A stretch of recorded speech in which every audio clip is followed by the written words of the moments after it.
Hello, my name is Tim Eller, and I am I'm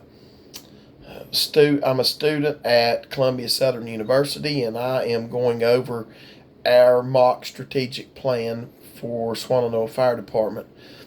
When we look at our hazards that have happened in our community over the past 2 to 3 years, we have noticed that a majority of our calls, looking at an all hazards approach, have been EMS and rescue related calls and calls for service. We have been answering those calls for service over the past 5 years in a more increasing rate. We have seen more different calls for different kind of situations, assisting subjects up, helping people who have become stuck in things, and vice versa. We are a full service fire and rescue department. We're accredited through the state as a fire department and a rescue squad.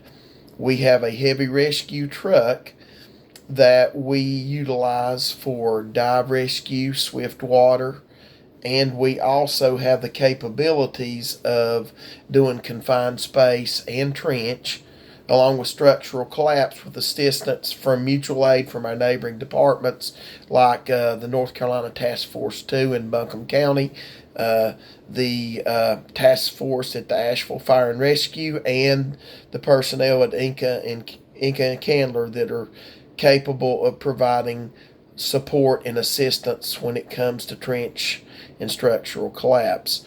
Since primarily there is a lot of construction in our area, and we do have a great deal of calls. When we look at our risk assessment, the probability of us having a rescue, a carry out, a search, or a motor vehicle accident or a first responder call is around 90% of the calls we run.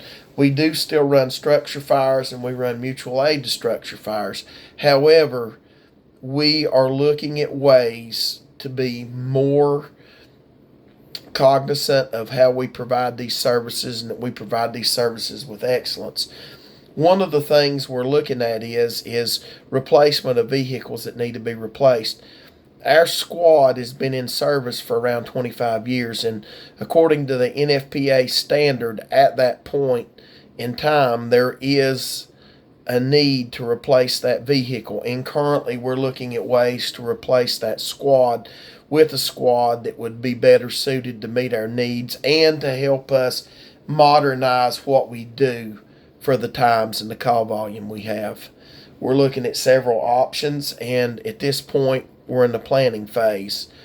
Also, we have two rescue units. We have Rescue 6 and Rescue 61. They are located at our main station and at our Beech Tree Station 2. They are used for calls of service. They're used for errand service calls and medical responses in our district.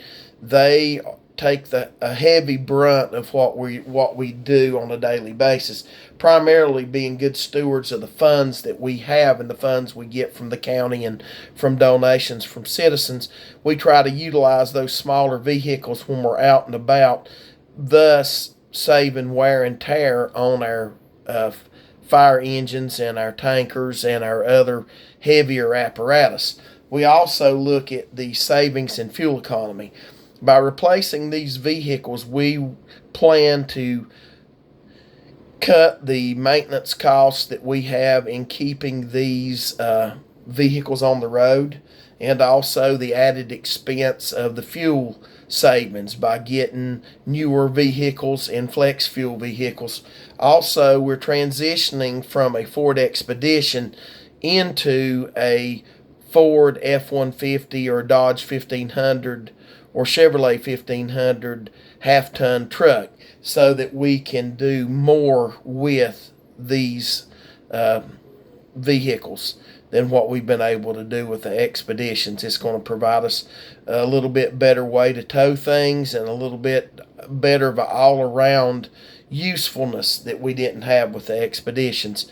It's a work in progress. As we begin to go forward into the future, we're looking at ways that we can better serve our community, that we can be better stewards of the money that the government gives us, and better stewards to our community, and provide an all hazards approach to the responses that we provide in our community.